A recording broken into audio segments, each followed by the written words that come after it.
Gan López, quien me ha permitido tener el privilegio de firmar una publicación en coautoría con él, así que va a ser un gran placer recibirlo. El doctor Gan López es jefe de electrofisiología cardíaca del Hospital Alemán, es de la comisión, miembro de la Comisión de Arritmias y Deporte de SADEC y es miembro asesor del Consejo de Arritmias de SAC. Así que, doctor, bienvenido, muchas gracias. Y sobre todo es uno de los que lleva a cabo algo que me parece que es tan importante como un registro nacional de muerte súbita, algo que necesitamos a gritos hace mucho tiempo. Así que, doctor, bienvenido, suya es la mesa. Hola, bueno, muchas gracias por la presentación. Supongo que se me escucha bien y que se está viendo mi diapositiva de presentación.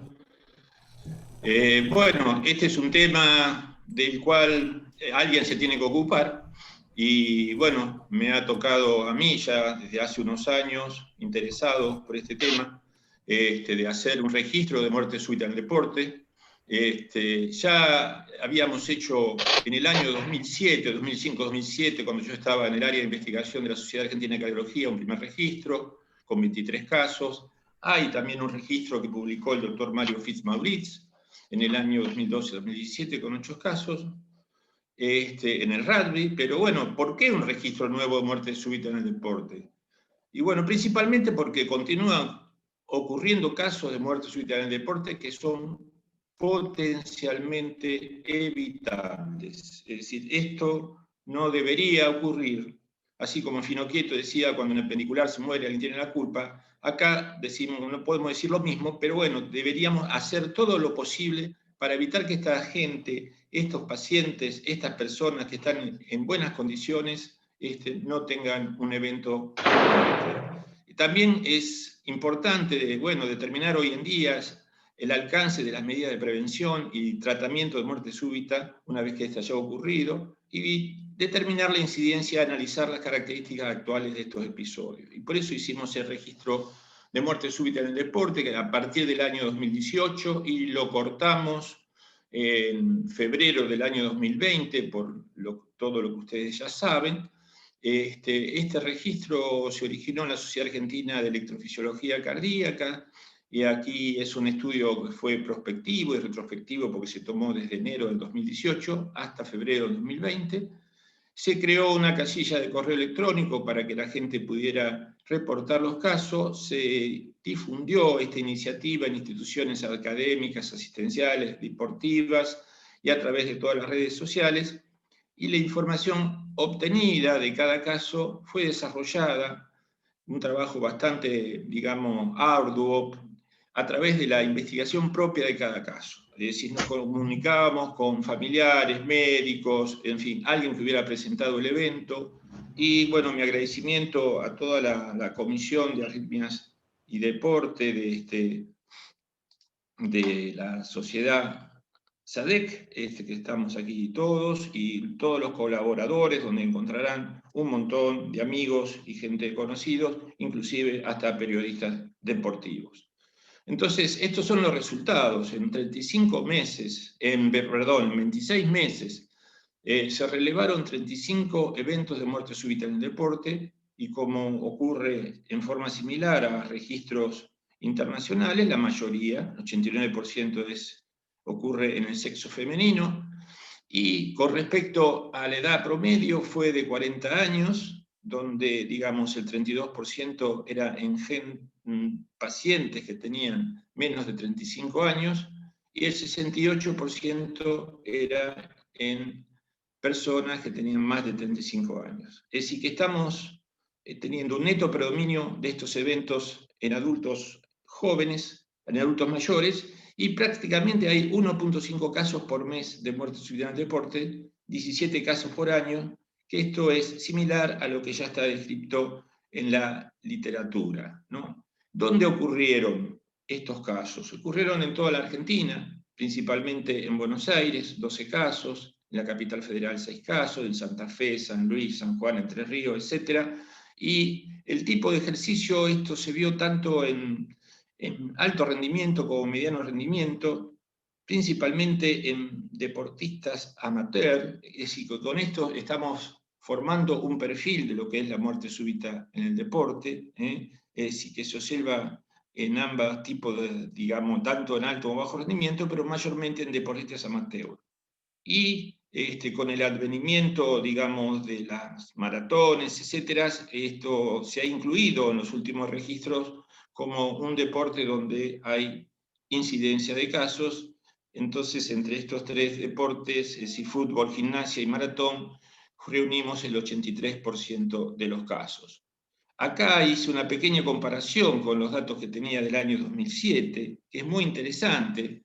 En el año 2007, si hace prácticamente 17 años atrás, había un 50% de pacientes que tenían un evento mortal y nadie hacía nada. Todos se quedaban mirando, no lo toquen, esperen que llegue la ambulancia. Afortunadamente esto ha cambiado. Hoy todo el mundo se juega, todo el mundo interviene, entonces solamente el 14% de los atletas dejan de recibir una ayuda efectiva.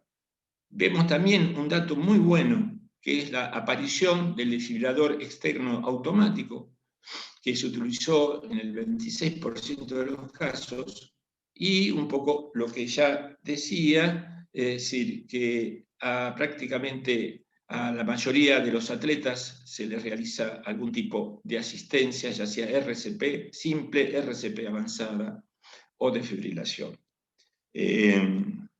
Con respecto entonces a la sobrevida de estos pacientes, la sobrevida fue entonces de un 23%, es decir, que prácticamente 1 de cada 4 atletas que tienen una muerte súbita pueden ser recuperados, y esto lo hemos duplicado con respecto a lo que ocurría en el año 2007, eran menos casos, ahora son un poquito más casos.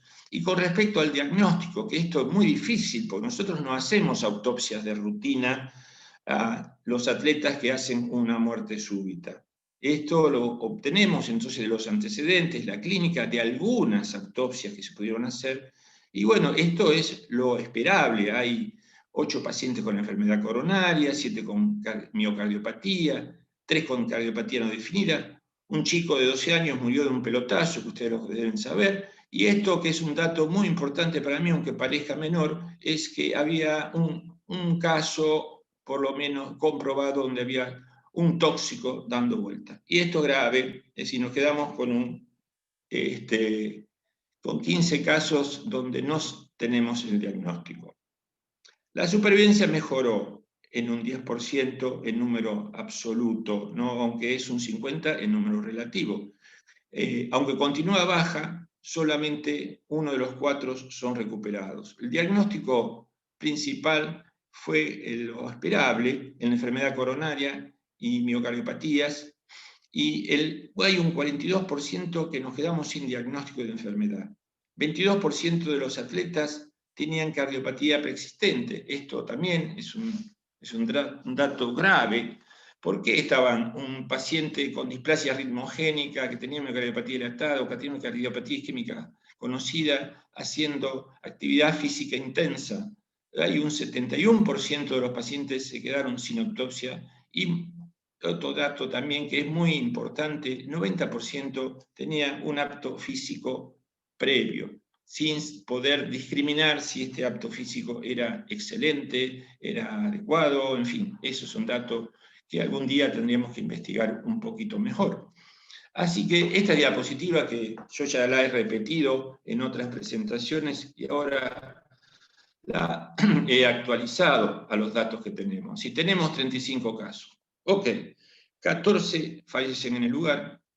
Eso, acá tenemos un área de trabajo, hay que aumentar la cardioprotección, mayores entrenamiento en RCP, en fin, esta es una zona para trabajar, el lugar, digamos, el trabajo de campo in situ. De esos 35 casos se trasladaron 21, pero 12 fallecen durante el traslado. Entonces, este es otro punto donde hay que trabajar. Tiene la ambulancia, tiene que estar mejor equipada, se tiene que reanimar in situ y cuando esté estable recién ser trasladado. En fin, todas las ambulancias tienen que tener desfibrilación. En fin, es otro punto a trabajar. porque se murieron 12 en el traslado.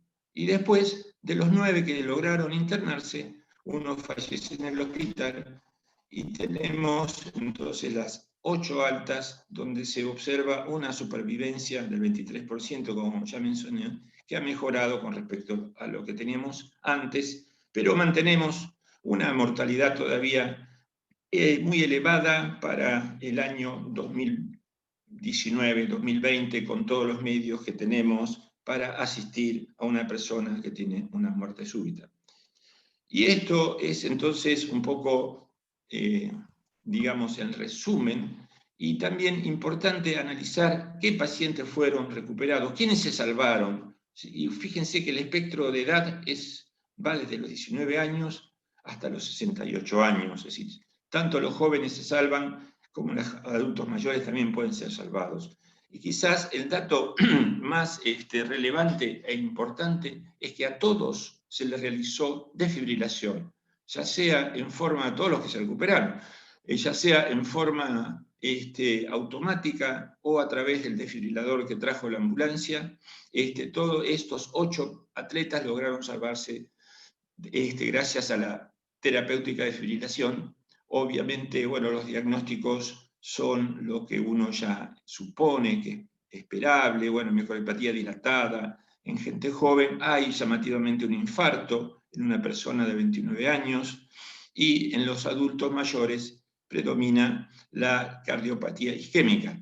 Obviamente esto generó que, digamos, egresaran, salvo un paciente que tuvo un infarto hiperagudo, la mayoría se terminó egresando con un cardiodesfibrilador implantable automático para prevención de muerte, prevención secundaria de muerte súbita. Y esto es lo que ocurre. Esto es un registro de un DEA, de un paciente que tuvo un evento, y bueno, esto es lo que ocurre cuando una persona tiene una muerte súbita, tiene su fibrilación ventricular o una taquicardia ventricular polimorfa muy rápida, el choque, y logra recuperarse, y ya ustedes ven acá que lo que tenía era un infarto. En conclusión, entonces, y haciendo honor a que hay muy poquito tiempo, podemos decir que ocurrieron durante este periodo pre-COVID, ¿no?, 1 o 2 episodios de muerte súbita por mes. Es decir, que todos los meses, como ahora, al otro día escuchaba que todo el mundo hacía cuenta, decía cuántos había por tiempo, por minuto, etc. Bueno, 1 o 2 episodios de muerte súbita por mes en época pre-COVID, principalmente varones, adultos, mayores y a nivel amateur. Tenemos que, digamos, proteger la gente que hace deporte a nivel amateur. Y se observa enfermedad coronaria en adultos y miocardiopatías en jóvenes. Se observó una mayor utilización de RCP, y mayor asistencia, utilización de desfibrilación, y también un incremento en la cardioprotección. Se mantiene una baja sobrevida a pesar de la mejoría observada respecto al año 2007, y este es un proyecto que necesitamos incrementar el análisis tóxico y forense. Tenemos que tener menos pudor, tenemos que ser más valientes, porque hay canalopatías hereditarias, hay enfermedades que es importante saber por qué esa persona ha fallecido para poder prevenirlas en otras. Así que bueno, muchas gracias por la invitación, ha sido un placer estar en este congreso. Nada más. Muchas gracias, doctor Gal López. Nos queda una disertación más antes de terminar con algunas preguntas, y queda algo de tiempo. Para la siguiente disertación tenemos al doctor Jorge Kriskovich. Jorge, si quieres ir compartiendo pantalla, si te presento. El doctor Kriskovich es cardiólogo y deportólogo, es jefe del Servicio de Cardiología del Ejercicio del Instituto de Cardiología de Corrientes, presidente de la Asociación Correntina de Ciencias del Ejercicio, es jefe de Medicina del Deporte de la Universidad del Noreste, y es expresidente del Comité de Cardiología del Ejercicio de la Federación Argentina de Cardiología, y miembro de la comisión directiva de la FAMEDEP también, y parte de la organización de este congreso. Jorge, está todo en tus manos. Bueno, primero yo quiero agradecer realmente a todos los disertantes porque el nivel que le han puesto, la paciencia que le han puesto, el acompañamiento que hemos tenido, a pesar de las dificultades, a pesar de una serie de cosas, y que esto la realidad es que se agrega a la actividad diaria que todos tenemos, porque todos seguimos trabajando y haciendo esto, realmente habla de más allá de la calidad científica que está más que demostrado, de la calidad humana. Ni hablar en el poco tiempo, pero vamos a muchas cosas, esto ya fuimos viendo, y esto era simplemente para recordar y entender de dónde estamos parados en esta enfermedad del COVID. Y esta enfermedad del COVID, que sabemos que nos va a presentar una serie de problemas, porque tiene un mecanismo patogénico complejo, pero ese mecanismo patogénico basalmente genera, aparte de la afección directa, como ya nos mostraba hoy Roberto, la tormenta citoquímica, citoquímica en el aspecto inmunológico que genera, que es realmente complejo, y también su perfil trombótico, generando elevación de dímero D, liberación del factor de activador del plasminógeno. Pero a partir de todo este mecanismo de respuesta inflamatoria, donde actuando desde la membrana respiratoria afecta a toda la vía respiratoria y generando también elevación de marcadores inflamatorios, afecta también otros órganos como el tejido hepático, y tenemos que recordar que esa distribución tan en múltiples órganos como tienen los receptores AC2, uno de los receptores, uno de los lugares donde preferentemente hay una sobreexpresión de este receptor es en el tejido graso, y eso lleva a la gran morbilidad que acompaña a los pacientes obesos. Debemos recordar cómo los pacientes obesos que sufren COVID son justamente los que más han mostrado una elevada tasa de complicaciones, principalmente a edades más jóvenes. Esto ya vimos hoy, que es los múltiples mecanismos por los que el COVID genera enfermedad cardiovascular, y estos mecanismos pueden generar desde la lesión cardíaca aguda hasta disfunción ventricular, arritmia, isquemias, afectación directa y trastornos de la coagulación. Pero entonces nos planteamos lo siguiente, y hoy ya lo comentaba algo Roberto, que fuimos viendo de que fue pasando en los pacientes recuperados. Muchos van contando de que tienen una disnea, una falta de aire, una fatiga, de la cual muchas veces tardan en recuperarse, a pesar de que ya tuvieron marcadores, negativizaron los marcadores.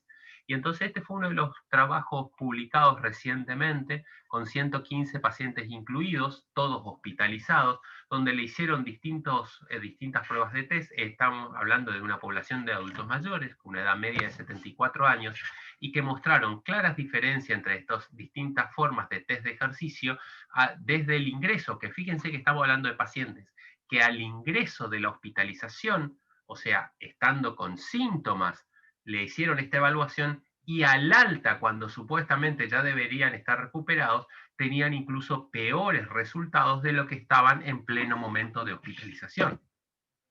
Y algo ya estuvimos hablando de que ya se estuvo planteando de lo que pasaba con la resonancia, y se vio en pacientes luego de 14 días del alta ya con 2 PCRs negativas, y en pacientes que ya deberían estar recuperados, mostraron en estudios de resonancia como el 58% de ellos presentaban signos de edema y de fibrosis y deterioro de la función del ventrículo derecho.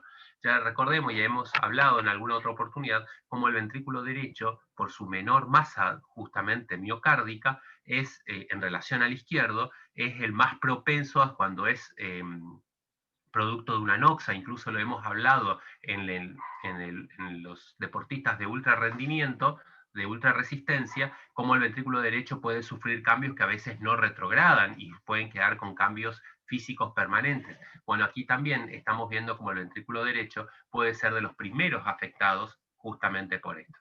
Pero entonces, para evaluar a ver qué pasa con esta fatiga y con esta falta de aire, se plantea el uso del test cardiopulmonar. Recordemos que el test cardiopulmonar es un procedimiento de elección para, entre otras cosas, porque nos puede diferenciar la disnea que puede tener un paciente, a qué origen se debe, sabiendo que esto pueden haber múltiples mecanismos desde el punto de vista respiratorio, desde el punto de vista metabólico, desde el punto de vista cardiovascular, ya que la evaluación integrada de todos estos mecanismos es justamente lo que podemos ver en un test de consumo máximo de oxígeno.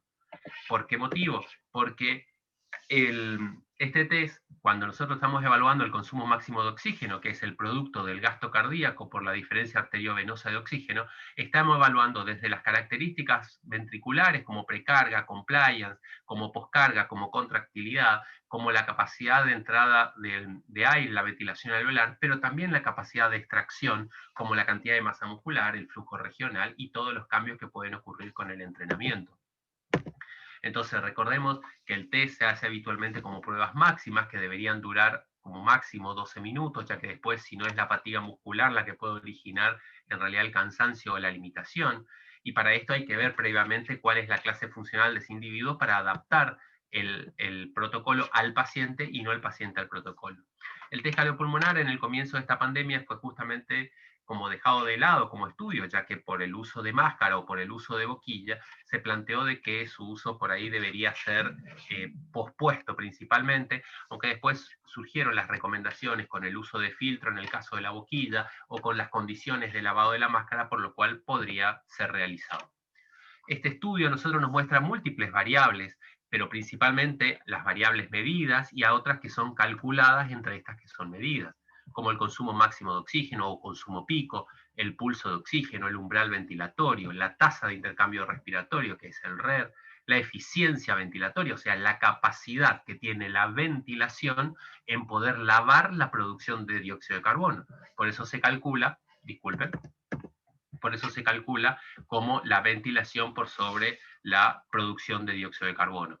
También la eficiencia del consumo máximo de oxígeno, o UES, la oscilación ventilatoria, la reserva respiratoria, y otras variables clásicas que vemos, por ejemplo, en un test ergométrico, como la frecuencia cardíaca, la tensión arterial, las arritmias, el electrocardiograma, el poder cardíaco máximo medido en watts, la reserva cardíaca, o también la presión pico de CO2 al final de la expiración, que eso sí es parte de este estudio.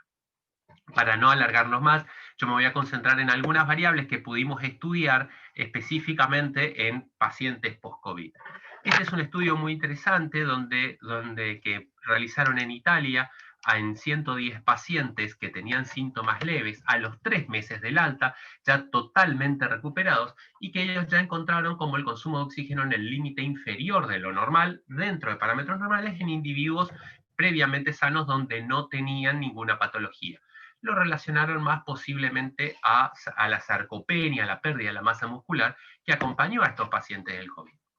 Uno de los signos característicos y una de las cosas principalmente que nos aporta el test de consumo máximo de oxígeno es el pulso de oxígeno, porque el pulso de oxígeno, que es el consumo de oxígeno por cada latido, nos habla de la capacidad sistólica justamente que tiene ese individuo. O sea, es una forma de relacionarlo con la capacidad, con la fracción de eyección, o sea, con la capacidad de eyección que tenga ese paciente.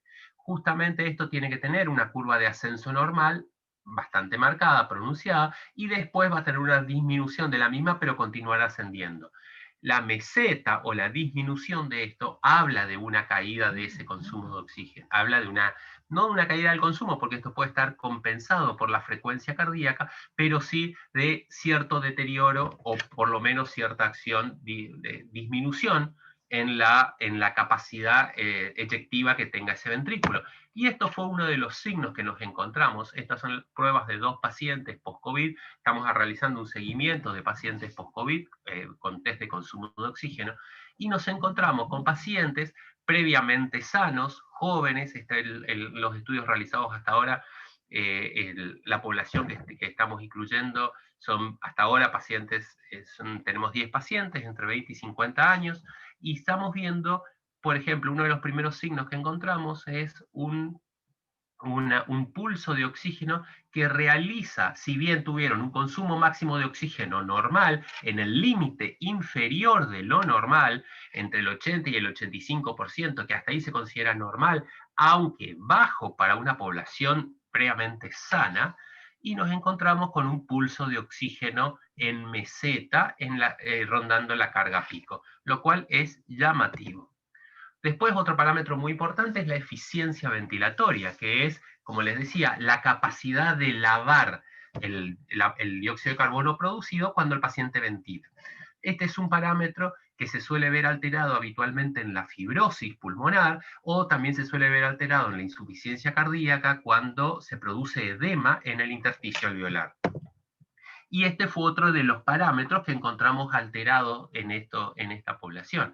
Estuvimos viendo que estaban en el límite superior de lo normal y que se empezaba a elevar en forma significativa cuando estábamos en carga pico, y otros individuos también previamente totalmente normales que se encontraban por encima del límite normal, que está marcada en esta zona verde, y que también se eleva, que es normal que se pueda elevar un poquito durante el ejercicio, pero tiene que mantenerse dentro de esa curva. Esto, ¿de qué nos está hablando? A partir de distintos parámetros nosotros podemos saber cuál es el patrón general o qué deterioro está hablando. No podemos hablar de un deterioro porque estamos hablando de pacientes que tienen un consumo de oxígeno normal, pero es llamativo ese componente de la eficiencia ventilatoria alterada y es llamativo ese componente del pulso de oxígeno alterado. Por lo tanto, ya como conclusión, así podemos pasar a las preguntas. Estos pacientes recuperados de COVID presentan mayor frecuencia de disnea y fatiga en las primeras semanas. El test de esfuerzo cardiopulmonar permite obtener parámetros adicionales para evaluar capacidad funcional y definir un diagnóstico diferencial de la disnea. Nos falta seguir trabajando, falta reevaluar a estos pacientes posterior a un plan de entrenamiento que van reiniciando, y también la idea es completar con un estudio tomográfico para evaluar la relación con los cambios anatómicos que aún no tenemos. Muchas gracias a todos. En tiempo. Gracias, Jorge. Muy buenas todas las presentaciones. Seguimos, Roque, con... Y habilitemos las preguntas para algunos, por lo menos habilitemos unas 3, 4 preguntas. ¿Puedo preguntar? Sí, por supuesto, doctor. Yo quiero felicitar a Jorge, realmente te felicito, Jorge, porque en este mundo de medicina del deporte no es tan frecuente y es un lujo escucharte, porque pulso de oxígeno y eficiencia ventilatoria, como marcaste, quería preguntarte porque mira, el hecho de que se mantenga el consumo de oxígeno, que es lo que se midió casi siempre, pero que tengas un pulso de oxígeno que baja, justo puede coincidir con la taquicardia que vemos, que no encontramos por qué. Y también la disnea que vemos, la hiperventilación que vemos. O sea, las dos son dos variables, taquicardia e hiperventilación, que al tener un consumo estable en un momento, se te disparan las dos variables que dijiste. Sos el único que yo vi hasta ahora que está publicando esta realidad y documentándola. Aunque no podamos explicarla, por el lado del consumo no se explica, pero evidentemente hay algún mecanismo. ¿Cuál pensás que puede ser? A ver, ahí justamente uno de los puntos, y pensando en la fisiopatología del COVID, que tiene un desarrollo de fibrosis, que vemos placas, que hemos visto tomografías tan asustantes en el contexto del COVID, habría que ver si no hay un componente fibrótico que está perdurando posterior, y eso podría explicar en parte esa eficiencia ventilatoria, y justamente que yo creería, porque no veo otro signo de insuficiencia cardíaca, por eso a mí me hace pensar más en el componente fibrótico. Lo que tampoco encontramos es caída en la saturación de oxígeno, pero que sea la taquicardia refleja que en realidad lo que estamos viendo es la taquicardia, la consecuencia de la fibrosis, y como consecuencia de la taquicardia vemos la limitación o la meseta en el pulso. Y bueno, justamente porque vos ves estable el consumo y las otras son dos discordancias, la otra que yo no leí en ningún lado, pero si uno lee en el Chagas, que es un poco un problema nuestro endémico, y ve la neuropatía autonómica de la diabetes o los receptores muscarínicos del Chagas en el nódulo sinusal, está José Gam López acá, y que me disculpe, estoy hablando de un tema que me gusta, pero que él lo domina seguro. Tal vez habría algún mecanismo neuropático de ese tipo, digamos de plexo, que estuviera disautonómico. ¿Te parece, José? Sí, Jorge, justamente esto, como nos pasa a todos, es una observación clínica de pocos pacientes. Yo tengo 2 o 3 pacientes que le hacemos el Holter para ver si tiene arritmias, y por ahí no nos encontramos con arritmias, pero nos encontramos que perdió toda la variabilidad. la famosa y tan recordada variabilidad de la frecuencia cardíaca, que de hecho cuando pedimos un Holter lo ponemos, vemos que queda liso, ¿no? Uno en el espectro de la frecuencia, vemos que perdió toda la regulación autonómica, que es justamente lo que estabas comentando. Por ahora es una observación nada más, pero me parece que hay que sacarle rédito a eso. Por lo menos quedan entre casas. Los felicito a los dos. Quería hacer una pregunta, Jorge, con respecto a esto. No Jorge Franquela, mi amigo, el que lo veo ahí.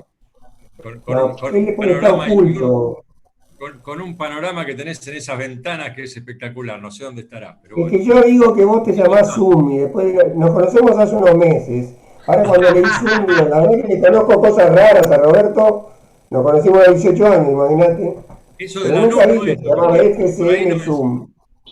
Esto Lanús no es, me parece, ¿eh? Lo que veo ahí no es de Lanús. No, yo tengo el 42 acá, dale. No, bueno. No, le quería preguntar a Jorge Kriskovich, en realidad. ¿Cómo vieron la reserva respiratoria? Porque muchas veces, para hacer la diferencia con lo que vos hablabas de la fibrosis, aún con una caída, como decía Jorge, Franquela, del pulso de oxígeno, que podría haber sido por esa taquicardia, esa disautonomía, que es cierto que estamos viendo, pero la reserva respiratoria nos podría dar alguna pauta sobre qué está pasando y qué diferencia hay entre si es realmente es una disminución del volumen sistólico o es relacionado con lo respiratorio, ¿no? Normal. En los estudios que nosotros hicimos hasta ahora, normal. La reserva respiratoria no se modificó. Estuvo siempre bajo el 30. Entonces es para pensar más en lo que decía Jorge Franquela con respecto a esto, ¿no? Pero es muy interesante, muy lindo. Yo tengo una pregunta, probablemente para algún imagenólogo, no sé si hay aquí presentes, pero la fibrosis miocárdica en la resonancia en deportistas, hasta se está pensando en una cuestión fisiológica, unos hallazgos cada vez más frecuentes. Nos vamos a encontrar con mucha fibrosis y vamos a pensar que sea post-COVID y vamos probablemente a limitar la actividad física 6 meses en ese deportista. Entonces por ahí a la mesa o ampliarla al resto de los participantes, si hay alguna cuestión puramente en la resonancia que nos pueda decir, no, esto es típico del deportista, no sé, Roberto, Jorge, versus lo que estamos descubriendo ahora. Julián, me parece brillante lo que estás diciendo, porque en realidad Laguerre dijo en una mesa, dijo que cuando hacía las resonancias en deportistas, prácticamente cuando aparecen esas manchas que están ahí en el septum, entre el septum y el ventrículo derecho, dice, prácticamente no las informo, lo dijo fuera de la mesa, pero no las informo, porque es tan frecuente en los deportistas. Es más, inferolateral diría que es muy frecuente en los deportistas. Y a mí me da un poco me pica un poquito cuando le hacemos una resonancia, o como cuando hizo esta gente la resonancia, tanto los de Frankfurt como la carta lectores, Estados Unidos, no me acuerdo por qué universidad, pero la carta lectores, vos lo mostraste bien, me vino bien que yo pensé que la charla mía era de 20 minutos. Realmente Jorge Kriskovich pensé que era 20 minutos, lo tengo anotado acá al lado, 20 minutos y la preparé para 20 minutos. Así que perdón. Pero bueno, me ayudó mucho porque Julián lo mostró.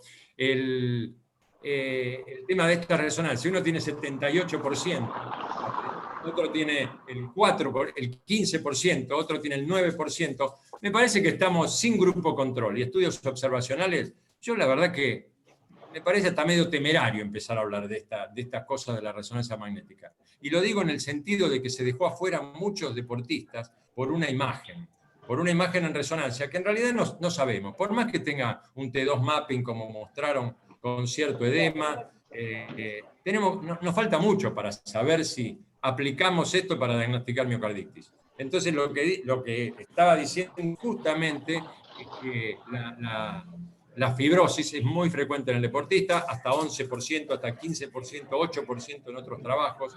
Entonces hay que ver bien si es subepicárdica, si es extensa, si tiene más de 12 o 15% o no tiene un 2% y ya se está informando. Y hasta ese edema, ¿qué significa? ¿No será que cada vez que tenemos un resfrío antes del COVID, nos agarraba un coronavirus que nos traía el resfrío, que no era ¿Y no será que todo eso siempre lleva algo, una imagen así después en la resonancia? No lo sabemos. Entonces me parece que aplicarlo eso al estudio de un deportista que no tiene ninguna clínica, me parece al menos en términos de investigación nomás ahora. Perfecto, gracias. Estoy de acuerdo. Una preguntita, ¿puede ser? ¿A Julián? Sí, claro. Sí, Julián, te hago una pregunta. Bueno, por supuesto que siempre en este contexto que estamos observacional, he realizado ergometrías, digamos unas 10 más o menos en pacientes post-COVID, jóvenes en la mediana edad, digamos entre 30 y 40 años, y en las ergometrías, en varias, en pacientes que el año pasado le hice la ergometría no tenían arritmia ventricular, extrasístoles ventriculares simples, digamos. Incluso en una paciente se tuvo en la recuperación extrasístoles ventriculares bigeminadas y duplas. Una paciente joven que hace ejercicio físico recreacional. En esos casos, vos particularmente, ¿qué le pedirías? ¿Cómo lo seguirías? Por supuesto le pedí después el ecocardiograma para ver, pero ¿considerás pedir algún estudio Yo así creo como que hablamos recién? sí. Resonancia. A ver, sí, buenísima la pregunta. Yo creo un poco de lo mismo, hay que buscar más criterios, porque, a ver, contaste una arritmia ventricular que en el esfuerzo desapareció, y si por la morfología del tracto de salida es considerada benigna y que haya aparecido por alguna condición ahora post-COVID, pero siempre, todos estos datos que estamos viendo, creo que si ya es deportista y si tiene arritmia ventricular que antes no la tenía, tenemos que sí o sí ir a hacer una resonancia en deportistas, ¿no? Pero bueno, como también Roberto comentó, si no tiene síntomas y la morfología viene de otro lado que la resonancia o que el eco extraño o lo que sea nos diga, probablemente sea dispar ese hallazgo y no tenga mucha significancia. Acá la importancia es la pérdida de conocimiento, que lo sabemos, la arritmia gatillada por el esfuerzo, la densidad arrítmica y la cardiopatía estructural, que terminantemente lo vamos a ver por resonancia. Sí. Gracias. Yo quisiera ampliar un poquitito a las otras mesas, por ahí las preguntas, y que alguno de cualquiera de los disertantes de las otras mesas siquiera responda. En alguno de los, digamos, de los protocolos o de los protocolos de actuación para volver a la actividad física o de los aptos, nombramos la ergometría, ¿no? ¿Qué tiempo a la ergometría les parece el más adecuado? O sea, desde que finaliza, digamos, los síntomas del COVID, ¿cuándo le hacemos la ergometría? Y si esa ergometría tendría que ser máxima.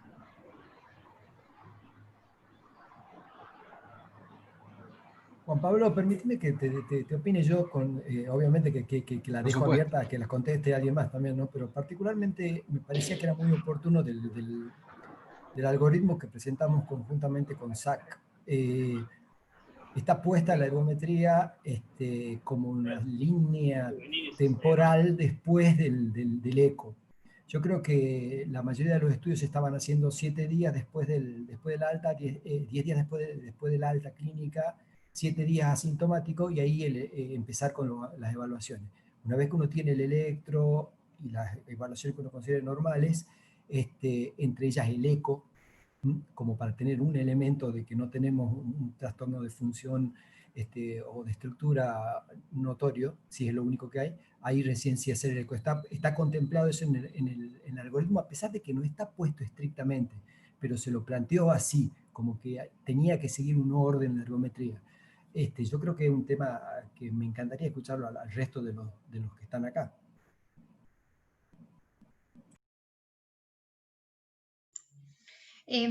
Particularmente, bueno, un poco tomando los algoritmos y demás, cuando pedimos la ergometría acá en el centro, y sobre todo para los pacientes que van a retomar la actividad física de rehabilitación, bueno, después del examen físico, considerar que no tenga síntomas y demás, a partir del momento del alta esperamos 2 semanas, que consideramos que el paciente ya va a estar también un poco mejor físicamente, ha ido retomando la actividad en forma progresiva, digamos, y en realidad la limitación por ahí que se presenta hoy en día es el realizar la actividad física sin barbijo, ¿no? Que por ahí vos preguntabas, Juan Pablo, ¿lo hacemos máximo o no? Y por ahí es un poco difícil la realización de la ergometría con el barbijo, con la máscara, bueno, y en las condiciones en que hoy nos tenemos que manejar. Por ahí yo veo un poco eso como limitación. Yo personalmente no puedo realizar la ergometría, no tengo, digamos, armada la sala para hacerlo sin barbijo. Como para poder estar más tranquila. Entonces por ahí hago la ergometría al 85, o sea, no estoy haciendo ergometrías máximas, digamos. Después las evalúo, por supuesto que en los pacientes, ¿no? En los pacientes cardiópatas. Después quizás se puede hacer una reevaluación más adelante. Hola. Creo que... ¿Puedo hablar? Creo que también algo muy simple en una ergometría, tanto los criterios absolutos como relativos que nos puedan llegar a contraindicar una ergometría, creo que deberíamos tenerlos en cuenta. Si yo tengo un paciente que en reposo está inestable eléctricamente, que tiene una disfunción ventricular, que puedo sospechar que está con una miocarditis todavía en curso agudo, esa es una contraindicación absoluta para hacer una ergometría. Entonces, bueno, por ese lado, pienso que depende de esos tiempos. Y en cuanto si es máxima o submáxima, depende del objetivo de la ergometría. Si estamos evaluando para permitir que el paciente entrene en competencia, entrene en una alta intensidad, si quiero evaluar un paciente para ingreso a rehabilitación, yo creo que depende del objetivo que nosotros tengamos con la ergometría. Yo quiero hacer un pequeño comentario en relación a esta pregunta y aprovechar a hacer dos preguntas. Uno, nosotros este estudio, justamente lo del consumo, lo planteamos como sí o sí necesitamos que sea máxima, o la idea es que la prueba máxima, lo planteamos recién entre las 4 y las 6 semanas, con el video de 4 a 6 semanas del alta. Y yo quería preguntar, uno al doctor Vilches, que planteó hoy lo del entrenamiento virtual, que me parece realmente un paso adelante. ¿Qué rol le ve a eso en un futuro post pandemia? Y también a toda la mesa, quien quiera comentar de la parte de rehabilitación, ¿cómo se imaginan en un futuro post pandemia el híbrido de una rehabilitación domiciliaria con una rehabilitación presencial?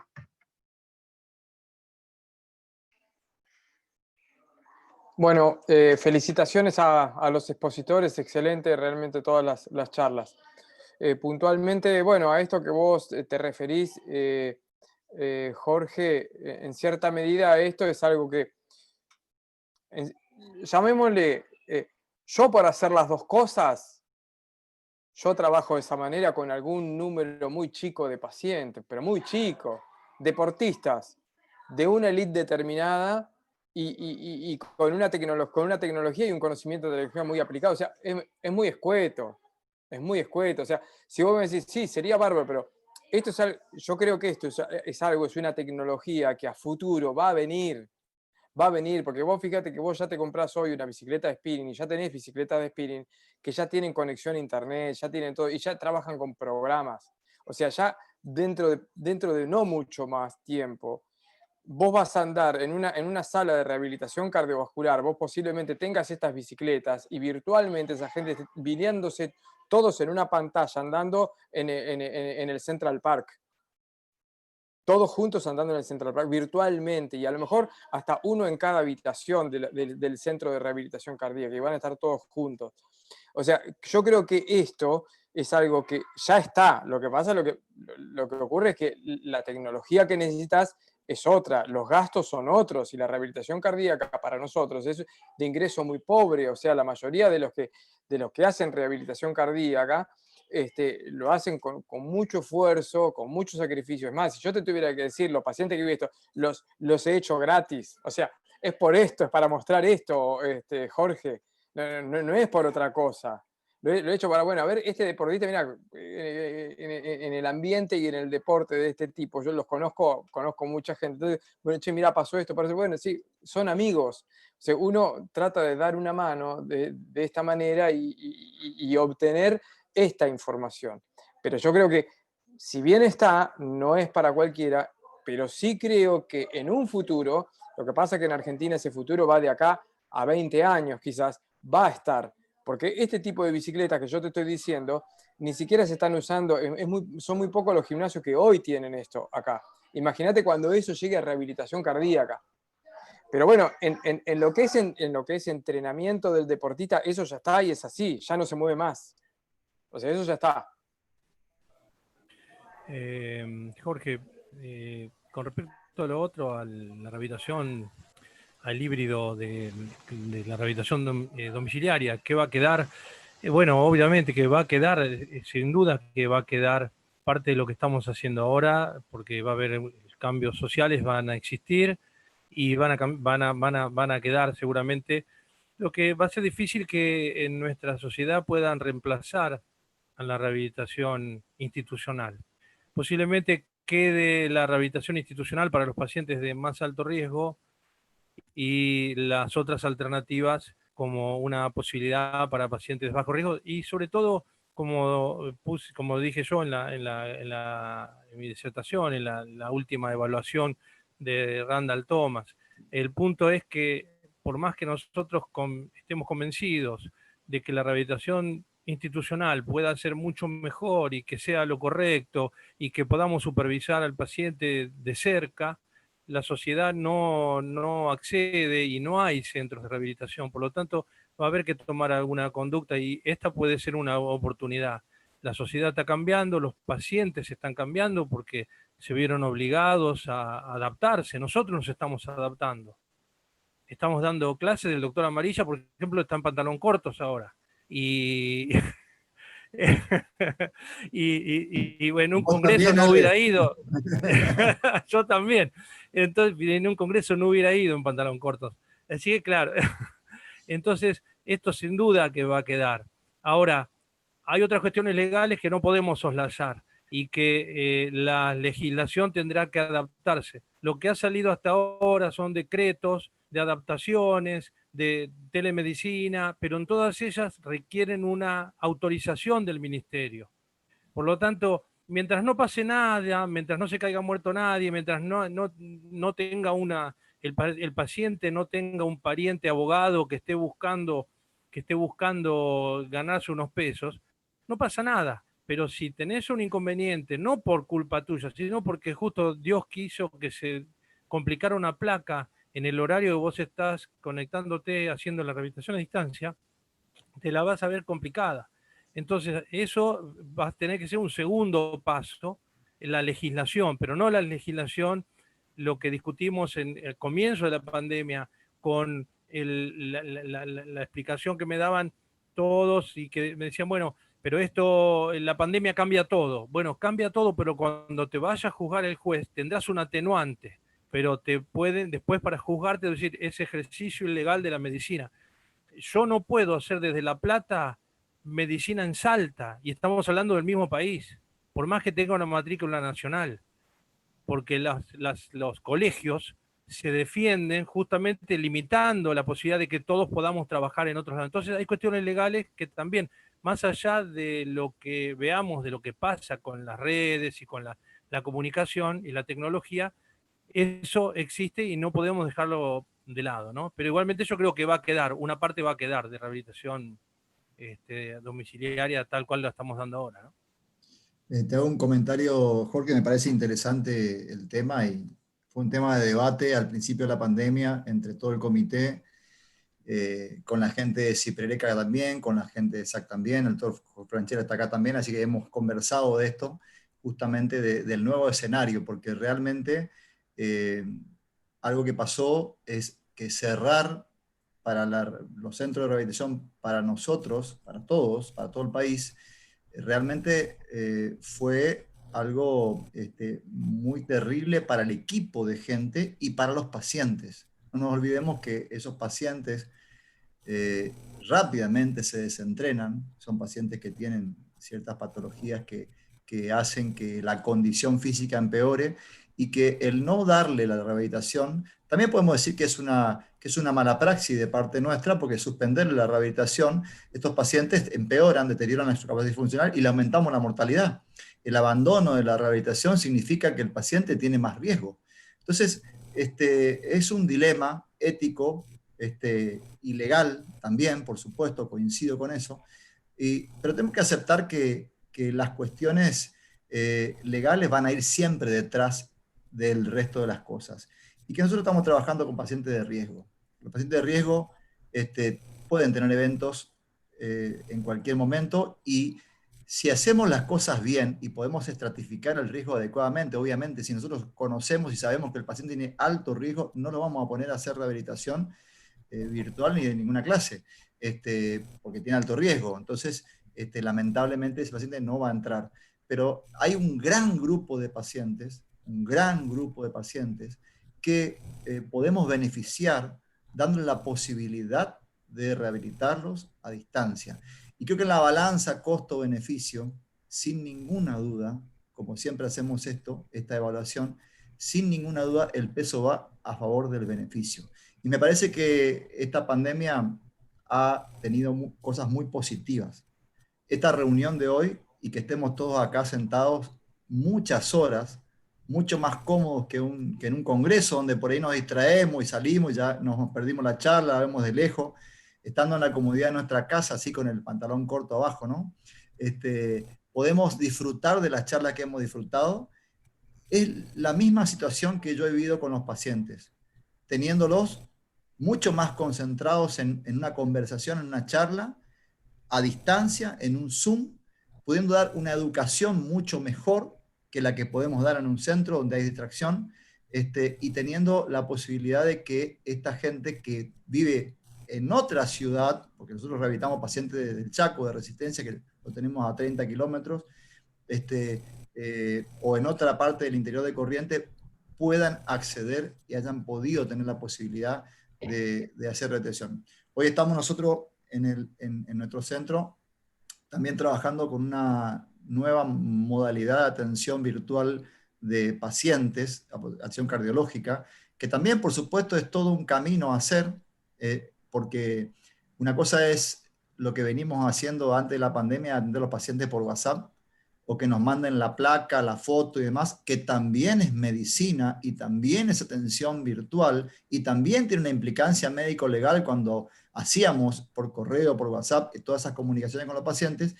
Y la mejor forma de hacerlo, por lo menos la que encontramos nosotros y la que creo que va a persistir, es aquella donde el paciente pide el turno, donde el paciente paga la consulta, donde el paciente se sienta en una computadora y uno puede atenderlo con una historia clínica del otro lado, donde puede llenar la historia clínica y poder ver todos los estudios que el paciente tiene cargados.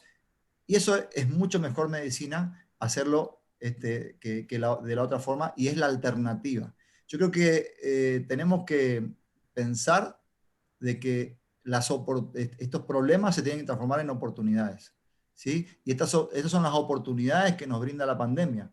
Las oportunidades de estar acá, de seguir, digamos, teniendo la resiliencia adecuada para poder reinventar la rehabilitación, reinventar el deporte y reinventar la medicina a partir de la posibilidad que nos da la tecnología y del cambio que hay. Así que me parece que es positivo. Bueno, por una cuestión de tiempo está claro. Espera, Jorge, ¿qué? ¿Ibas a cerrar vos? No, te cedo. No, ahora ya me ofendí. Cerrá, Jorge. Dale. ¿Puedo hacer un comentario, por favor? Una cosa rápida nomás. ¿Me escuchan? Mi apellido es Díaz Colodrero, soy deportólogo y clínico. Y quería darles un dato que por ahí también les puede servir a ustedes con respecto a los pacientes. Estoy con el celular porque tengo mala señal y por eso estoy con el barbijo, pero también estoy de pantalones cortos. Un saludo a Roberto y a Jorge Franchella, que nos conocemos hace años, y un saludo a todos los colegas también. Nosotros estamos haciendo seguimiento de pacientes de ART, que son los que, siendo grupo esencial, después del periodo de alta epidemiológica, persisten con síntomas. Básicamente, como ustedes dijeron, disnea, dolor torácico, sensación de cansancio, fatiga. Nosotros sí pudimos armar con neumonólogos dos cosas: la utilización de filtro EPA, la realización de espirometrías y el test de marcha de 6 minutos. El test de marcha de 6 minutos es muy útil. Nosotros hemos visto que pacientes mayormente internados, no estoy hablando de los asintomáticos o los leves, sino que los pacientes mayormente internados entre un 20 y un 25% de los pacientes desaturan con esa prueba. Por eso me parece muy interesante el comentario de consumo de oxígeno, lo que dijo Jorge también, acerca de que en realidad nosotros, como tenemos básicamente a todos estos pacientes con tomografía hecha, muchos de estos pacientes tienen indicios que sugieren fibrosis pulmonar. Algunos los hemos mandado a hacer difusión de monóxido, y ya tenemos cerca de 200 o 300 pacientes. Con respecto al tema de telemedicina, totalmente de acuerdo con ustedes, se ha venido para quedarse, y nosotros también estamos haciendo consultas de ese tipo, y desde ya agradecerles la posibilidad de haber comentado estas pequeñas palabras. Saludos a todos. Muchas gracias, doctor. Y bueno, yo ya nada más que agradecer a todos y darle paso al doctor Citá para que ya cierre esta mesa, que realmente un lujo haberla compartido con ustedes. Bien, bien. Bueno, cortito. Juan Pablo, un gusto verte. La veo a Daniela también conectada. En ustedes lo veo al Beto. Así que cerramos una jornada más, la quinta jornada ya, con el tema cardiología deportiva. Un gusto, un honor a todos los disertantes. La verdad, un gusto. A partir de ahora queda armada unas nuevas metas de FAMEDEP en contacto con cada uno de ustedes. Y bueno, vamos a meterle para adelante. Mañana nos queda el sexto y el último día. Están todos invitados. Y bueno, la verdad que un éxito más el día sexto. Gracias, Jorge Criscovi. Gracias, Roque. Tremendo trabajo. Y les mando un fuerte abrazo a todos. Muchísimas gracias. Abrazo federal, Pablo. Sí, más federal que nunca. Buenas noches a todos. Absolutamente.